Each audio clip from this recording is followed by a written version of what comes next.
ไม่สูงค่ะเมื่อในเป็นวันที่12เดือนธันวาคมที่12ปี2025เป็นวันศุกร์ในตอนแรกข่าวสายหมอกหอมมีข่าว2ตอนที่มาเปิ้นเผานะคะเนาะตอนที่1ค่ะเฮ่อหมินผ่าใส่ก้านะคะตอนที่2ค่ะพ้องขิงข้าวกัดในโพอายุใหญ่โพมีตั้งเป็นจับโตเขาไฮเตอร์พังนะคะเนาะอำสังถูกโกจังเย็นเป็นกว่าก้นอำคุ้นเนื้อคู่หนังกว่านะคะอ่อนตั้งเปิ้นได้ก็เข้ามาถ่อมด้วยข่าวงาโหนได้อ่อนตั้งนะคะ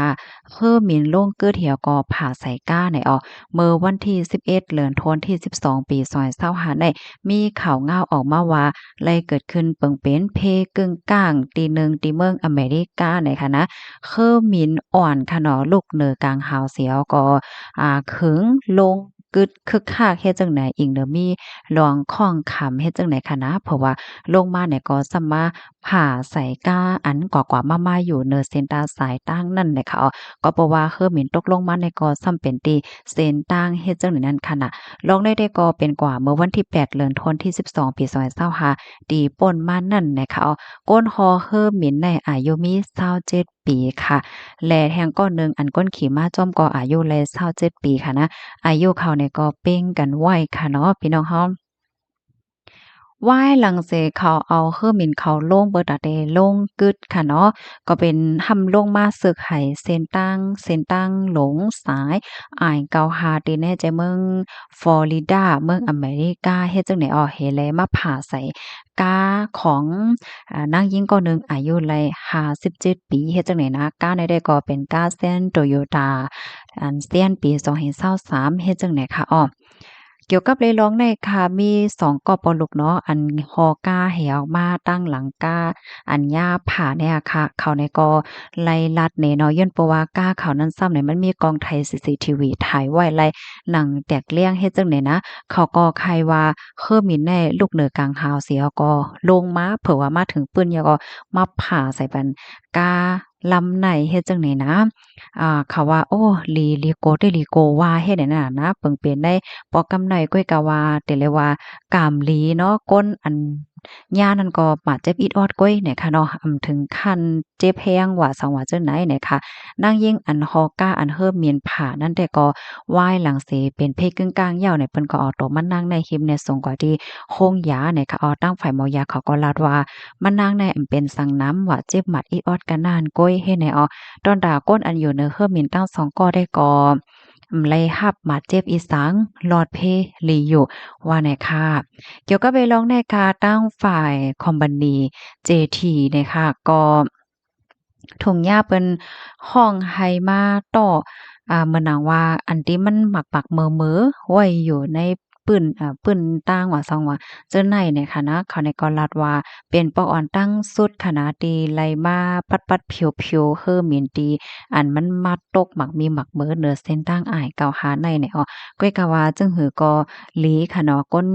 หมัดเจ็บแฮงมีปอยอก็อันเป็นน้ำมันว่าหังว่าให้ไหนก็มันป้อไหลออกมานำนั่นขณะก็เฮ็ดให้เงาลายก็ได้เลยว่าป้อขาวแฮงส่วนว่ากามดีกว่าเฮ็ดจังได๋ลองตั้งย้อนเปอสังเสแลเฮอหมินไลเปลี่ยนจึงไหนในนั้นแต่ก็อยู่ที่ภูมิปนพรเขาในตึกกดทาดหาลองหาตั้งมันอยู่ในเขาก้อยกาวาเปิ้นได้ก็คัดล่ำว่าเล็บได้เป็นย้อนเปอว่าน้ำมันมดมาพ้องตีมินอยู่ดีเหนือกลางหาวในน้ำมันมดแถวก็คิมเน็ตเอาเฮอหมินลงเกิดเฮ็ดจังไหนคะเกี่ยวกับเลยลองในตั้งห้องการลงฝ่ายการมิ้น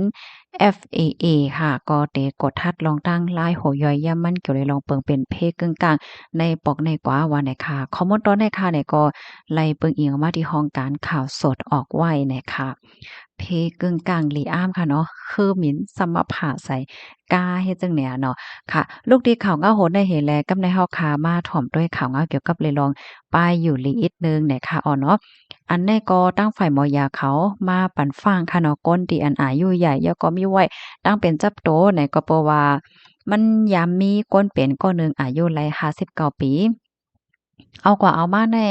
ยกแขนยกขาเจ้าไหนก็อำไลกว่าเฮ็ดไหนวะนะเผื่อว่าทัดกว่าทัดมาไหนก็ไล่ครบทบหันว่าเซ็นเลิศตีในออกอ๋อแตกย้อนเพราะว่าเป็นคนดีมีตั้งเป็นเลิศสูงเป็นก้นนอนขนเฮ็ดไหนออกเพราะว่าขิงข้าวกัดในหลูไหลฟางด้วยเตะเนี่ยค่ะก้นตีอันมีไว้ตั้งเป็นเกี่ยวกับไปลองเลิศสูงแหลเจ้าในเนี่ยค่ะอ้อตั้งฝ่ายมอยาเขาเนี่ยค่ะก็ไล่เตรียมต่างเสียแลปันฟางตื้นถึงปันก้นตั้งนำตั้งหลายนั่นขนาดเนาะว่า มือป่นมาในไหนมีผู้ชายก็หนึ่งอายุไล59ปีเมื่อแต่มันเขาก็อยู่ๆกินๆนอนให้เนี่ยค่ะเพราะว่านอนตื่นมาพ้องกลางในเจ้าวันหนึ่งหมอกข้าวยาม5โมงกลางในเจิ้นในเนี่ยค่ะอันเป็นอันผู้ชายก็ในก็นอนเสข้างอยู่นั่นค่ะน่ะแห้งแลซ้ำมันนอนให้ข้างอยู่แห้งแหลมลูกหลานในเปิ้นก็อ่อนกันกว่าต้วยเพราะว่ากว่าต้วยที่กูนอนยอก็ป้องว่าผู้ชายก็ได้ยกแขนยกขาในอำไลในเนาะอันเป็นให้ทำเป็นฝ่าย ทรายให้แหน่นะเพราะว่าหมอเขามากดมาทัดด้วยเนี่ยก็ครบถ้วนหันว่าเลิศออกตีในออกอ๋อเฮ็ดจังไหนคะอ๋อก็เลยใส่เคิงจอยถ้วยจ๋ายเฮเฮ็ดจังไหนย้อนเพราะว่าก้นเป็นในแต้มโคโตโคคิงยาวเฮ็ดจังไหนนะอ้อมันเป็นย้อนเพราะว่าเลิศดีอันออกเฮ็ดให้แรงดันในออกอ๋อนั้นมันสูงขึ้นเหี่ยวก็ไหลผ่านั่นขนาดเนาะก็เพราะว่าเลิศก็เร่งออกอ๋ออำไลเนี่ยก็มันเตจังถึงขั้นสาใจไหลเป็นไว้เฮ็ดจั่งใดเนี่ยค่ะลองตั้งตีเฮ็ดให้เส้นเลือดในออกอ๋อแตกในโพรงใต้ก็ในได้ก็ย้อนเพราะว่าโพรงใต้ก็ในมีไว้ตั้งเป็นเลือดสูงแลเป็นก้นตีนอนคนนะนะคะย้อนเพราะว่าพอถึงมาขิงข้าวกัดไหลจังไหนค่ะนะมันเฮ็ดให้กุมรองตั้งเป็นเลือดสูงได้ไหลเตื้อหยาบค่ะเส้นเลือดออกอ๋อเนี่ยก็มันเตไก่แตกพองขิงข้าวยำกลางไหนจังไหนค่ะขิงข้าวกัดในยิงแค่นติเลยฟังได้แตกค่ะก็เพราะว่าหลอดเลือดเนี่ยมันได้โคตรโตอิงหรือว่ามันกัดแห้งหนาเฮ็ดจังไหนค่ะนะผู้ใจก็ได้ซ้ำไหนหำเลือดสิว่ามีตามเป็นเลือดสูงยาวหำไก่นอนขนเฮ็ดจังไหนป้าเทียงเฮ็ดไหนคะกำนันไรเฮ็ดให้อันเป็นเลิศในขณะยิงเตอร์สูงกว่าแทงเฮ็ดจังไหนยาอันที่กินนั่นซ้ำไหนเขาซ้ำอำกินตาสีเฮ็ดจังไหนแลบางปอกอมันเฮ็ดให้อันเฮียงยาอันกอดด้วยกอดถึงอยู่ในมันนำกลมโทนเฮ็ดจังไหนนั่นน่ะเนาะ ก็เปิ้นนั้นในตั้งฝ่ายภูมิพลพรเขาได้ก่อไขย้อนแนะนำก้นที่อันอายุใหญ่ก้นที่อันมีวัยตั้งเป็นเลือดสูงตั้งเป็นเบาหวานตั้งเป็นไขมันตั้งเป็นนอนขนก้นหมางกอกก็ปี้แห้งหนาก้นว่นน้ำก้นขิงเอามองใจเขาแหละจังไหนได้ค่ะให้ลุ่มลาดด้วยถึงป้ายอยู่ลีอิดหนึ่งเฮ็ดจังไหนเนาะมื้อหนังกินปันอาหารตั้งกินที่มีพรหลีหรือคือปันให้เพียงป้อกินปันหมักไม่หมักดอกแลให้ตรงๆ1อิดหนึ่งค่ะเนาะไปกว่าไปมาออกเอ็นออกแห้งเฮ็ดจิกคิกจอกคอกไหลเจ้าไหนเนี่ยค่ะนางเฮอเด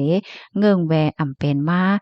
ก้นเป็นเขาฮ้องว่าหือแน่ก็ได้เฮาได้ก็ได้ฮ้องว่าตายผากค่ะเนาะมันดังว่าอำโคเนื้ออมหูหนังกว่าแลเจ้าไหนเนี่ยค่ะข้อมูลตอนนี้ค่ะเลยเปิดมาที่ห้องการข่าวเกี้ยงใหม่ออกไว้เนี่ยค่ะ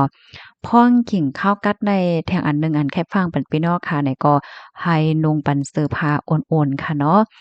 ค่ะเสื้อผ้าเสื้อโคโอนๆว่าสังว่าจังไหนเนี่ยค่ะยินจงบุกก็ที่แฮบถอมปันแห้งค่ะย้อนให้อยู่เลยกินหวานในรถเพศกันค่ะหมอยสูงค่ะ